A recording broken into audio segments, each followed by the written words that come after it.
आपलं मत व्यक्त करायचं. शिवन्या बोंबे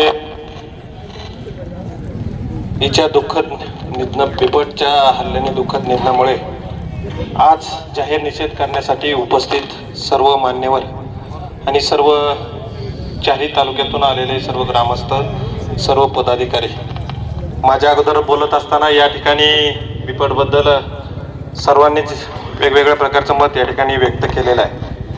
खऱ्या अर्थानं हा मोर्चा जरी आज पंचतळ्यावरती पुणे जिल्ह्यामध्ये जरी या ठिकाणी होत असला तरी शेजारीच लागून असलेल्या अहिल्यानगर आणि पारनेर तालुक्याच्या बाउंड्रीवरती हे सर्व घटना या ठिकाणी घडत असतात.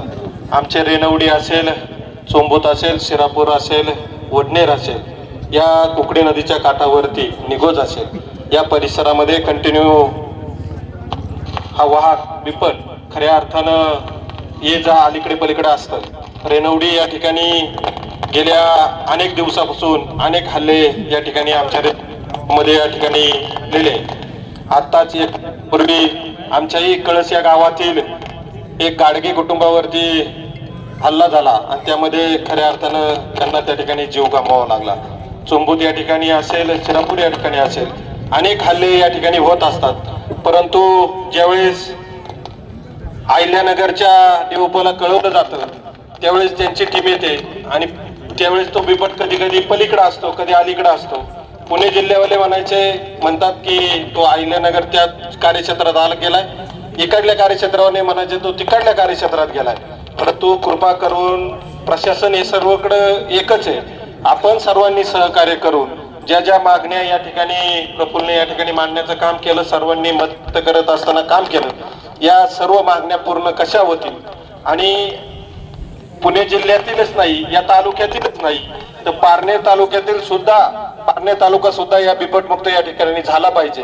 हे जरी बिबट कार्यक्षेत्र जरी घोषित केलं असलं परंतु पारनेर तालुका काही घोषित केलेला नाही. मी खासदार साहेबांना आणि आमदार साहेबांना विनंती करतो की पारनेर तालुक्यासाठी सुद्धा आपण या ठिकाणी सहकार्य करावं.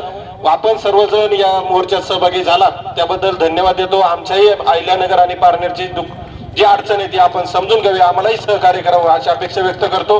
आणि शिवन्याला आपल्या सर्वांच्या वतीनं, आमच्या उपस्थित पाटणे तालुक्यातील जनतेच्या वतीनं या ठिकाणी भावपूर्ण आदरांजली व्यक्त करतो. या ठिकाणी थांबतो. ओम शांती. त्यानंतर शिवन्याला न्याय देण्यासाठी, शिवन्याला श्रद्धांजली समर्पित करण्यासाठी घटना घडल्याच्या नंतर पुढच्या 10 मिनिटांमध्ये तत्परतेने वैद्यकीय सेवा त्यांनी आपल्याला इथं खरं तर उपलब्ध करून दिली.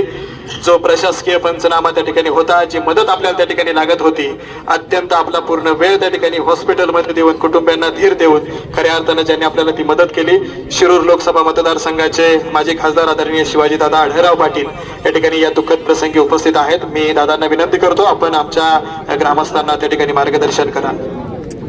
धन्यवाद.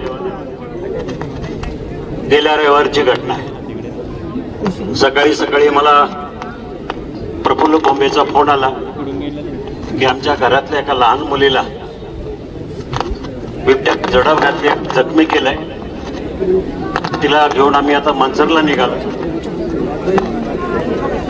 मी तातडीनं मंचरच्या ग्रामीण रुग्णालय, अरे भिजू द्या जरा वेळ, भिजा, काय हरकत नाही. आणि मग तातडीनं वैद्यकीय सगळे अधिकारी उपलब्ध करून दिले. दुर्दैवानं शिवन्या हॉस्पिटलमध्ये आली त्यावेळेला तिचा मृत्यू झाला होता. दुर्दैवानं ही घटना अतिशय वाईट होती. मी त्या ठिकाणी उपस्थित राहून संबंधित पोलीस प्रशासन असेल, वन विभाग असेल,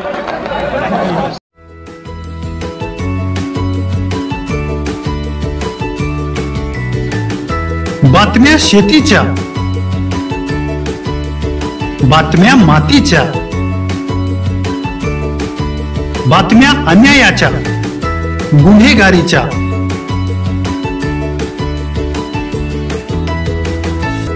राजकारणाच्या आणि समाजकारणाच्या, शोषणाविरुद्ध बुलंद आवाज, जनसामान्यांच्या हुंकाराची गाज, सत्कार्याला प्रोत्साहन, दुष्कृत्याला अनुशासन, निर्भीड निस्पृह, सडेतोड, बेधडक आणि रोखटोक म्हणजेच विघ्नहर टाइम्स. शोध बातमीचा, ध्यास सत्याचा. आपलं चॅनल, आपली बातमी. सबस्क्राईब तर कराच, पण बेल आयकॉनवर क्लिक करायलाही विसरू नका.